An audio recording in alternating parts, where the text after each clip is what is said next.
Je m'appelle Roselys Vutriche-Jusma. Vutriche, c'est mon nom de femme mariée. Jusma, c'est mon nom de jeune fille. Je suis née en Haïti le 2 janvier 1952. J'ai fait mes études classiques en Haïti jusqu'au bac. Ensuite, j'ai fait mon école d'infirmière au CAI, en Haïti, pendant 3 ans. Et puis, j'ai fait une année supplémentaire post-diplôme en santé publique, parce que les 3 années, c'était en santé, en soins infirmiers généraux, et l'autre année supplémentaire, c'est en santé publique, santé communautaire.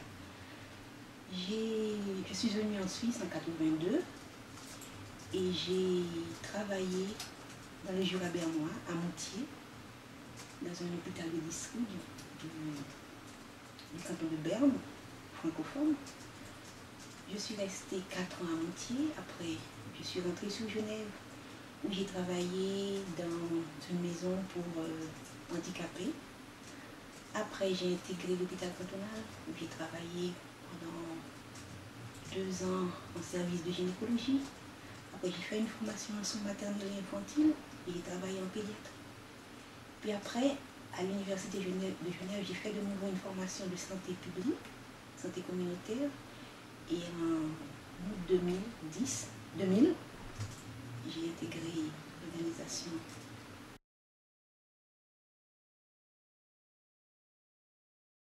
Alors, infirmière dans l'entreprise consiste à, on s'occupe des personnes de l'entreprise, s'occuper de leur installation au travail, c'est-à-dire au sujet de en ergonomie, par exemple, comment ils sont installés pour travailler, au sujet des problèmes qui peuvent découler de leur travail. Et aussi, je travaille avec le médecin du travail, qui s'occupe aussi de cette personne qui travaille ici. Et aussi, la grande partie de notre travail consiste aussi à faire de la prévention, c'est-à-dire expliquer aux gens, parce que dans l'organisation, il y a beaucoup de gens qui partent en mission. Alors, on s'occupe de leur fournir les vaccins nécessaires, de les vacciner avant chaque mission, de leur fournir un kit de mission et aussi de leur expliquer par rapport aux informations qu'on a de l'OMS concernant ces pays où ils vont aller en mission.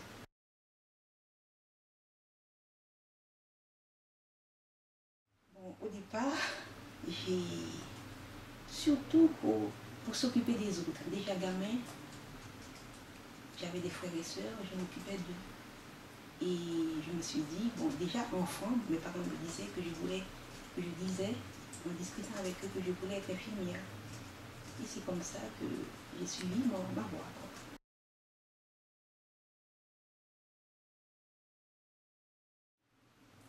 D'abord, il faut faire sa scolarité jusqu'au bac, puis après faire l'école, qui découle des fois sur 3 ou 4 ans.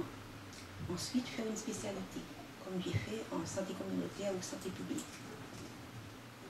Et aussi, prendre des cours supplémentaires, vu qu'on travaille en entreprise, prendre d'autres cours pour compléter ce qu'on a fait à l'école.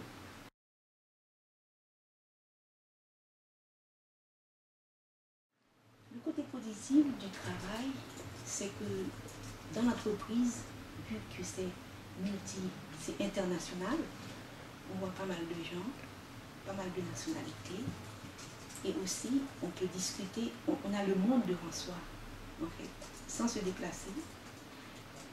Et on peut aussi voir, par rapport à chaque nationalité, les difficultés aussi.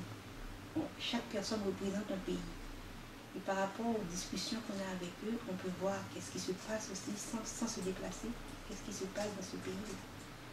Et aussi savoir au niveau sanitaire tous les problèmes qu'il y a dans le monde. Le côté négatif, c'est que, bon, vu que je suis ici, par rapport au... je n'ai pas de problème pour donner les soins et aussi pour avoir le matériel qu'il faut. Mais je me mets en tête dans un pays où il n'y a pas assez de matériel, où comme chez moi, il y a de la difficulté à travailler par rapport, on est un petit peu démunis.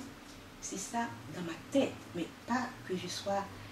C'est pas un côté négatif par rapport à ce que je fais ici, mais c'est un côté négatif quand je réfléchis ce qui se passe à travers le monde.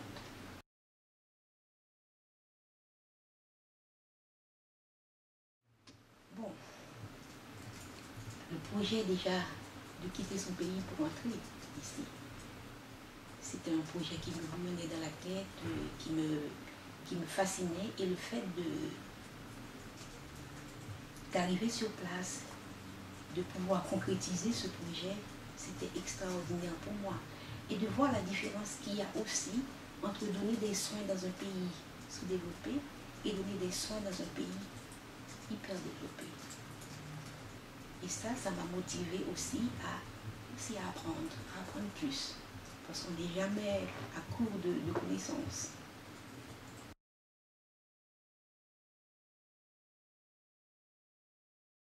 La Genève internationale, pour moi, c'est là où se prennent les décisions. Par rapport à toutes les organisations qui sont sur place, je trouve que c'est une chance d'avoir toutes ces organisations et de s'informer qu'est-ce qu'ils font, pourquoi ils sont là, et de savoir aussi que dans ce pays, un petit pays, il y a pas mal de choses qui se passent. Et de voir toutes ces organisations qui s'installent et le travail qu'ils font, que les ONG, c'est comme Genève, c'est un point d'ancrage pour toutes ces organisations. Et je trouve que je suis quand même bénie de me baigner dans cette Genève internationale.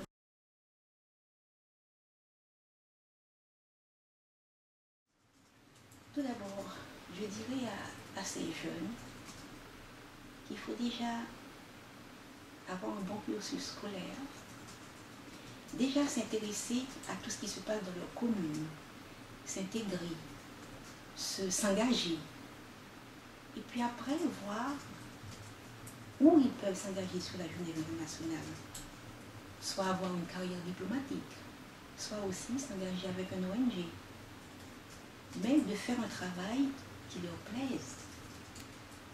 Pas de s'engager parce qu'ils vont gagner de l'argent ou parce que c'est une plante ou parce que l'avenir est plus florissant qu'ailleurs, mais de s'engager vraiment pour une cause. Et là, je pense qu'à Genève, les jeunes ont la possibilité de choisir. Parce que déjà, l'école est obligatoire. Et suivant les conseils, surtout de demander aux conseils aussi, vous aimez, conseils aux parents. Il ne faut pas apprendre un métier pour faire plaisir aux parents ou pour gagner plus. Il faut apprendre un métier où on s'épanouit, on a du plaisir, et de se dire plus tard, ah oui, j'ai fait ce métier, mais je ne suis pas heureux. Et aussi, de pouvoir se diversifier aussi. Pas se centraliser sur, ah oui, je veux faire ça, si je ne réussis pas là, c'est fini. Il faut aussi avoir plusieurs cordes à son arc. Parce que actuellement, avec la diversité dans le monde, et aussi, quand on regarde sur le domaine du travail maintenant, il y a beaucoup de gens qui sont qualifiés, qui sont sur le carreau. Alors, il vaut mieux avoir plusieurs cordes. Si je ne réussis pas là, je vais partir de ce point-là. Mais ne pas se croiser les bras pour dire, ah, je ne réussis pas, bah, c'est fini. Il faut toujours avoir la volonté d'avancer et de faire de son mieux. Et je trouve qu'à Genève, on a la possibilité, chaque jeune a la possibilité d'avancer et de faire quelque chose de bien de sa vie. Et de se dire, bon, c'est clair que il y a des côtés négatifs, il y a des échecs aussi dans la vie, mais il faut aussi savoir se préparer à ces échecs et se dire que la vie n'est pas en ligne droite.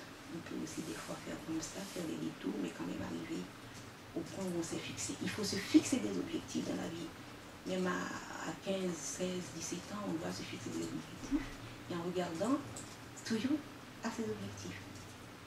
Mais chez nous on dit, tu tombes, mais tu peux te relever. Il faut avoir la volonté de te relever et aussi toujours demander conseil. Parce qu'on ne peut pas arriver tout seul. Il faut aussi avoir l'aide des parents il faut aussi avoir l'aide des professeurs. Il y a pas mal ici, on est quand même assez bien entouré pour avancer dans la vie. C'est clair, tout le monde ne peut pas choisir la même filière, faire l'université et puis ça. Il y a des travaux manuels qui sont excellents. L'essentiel, c'est d'être bon dans ce que vous faites.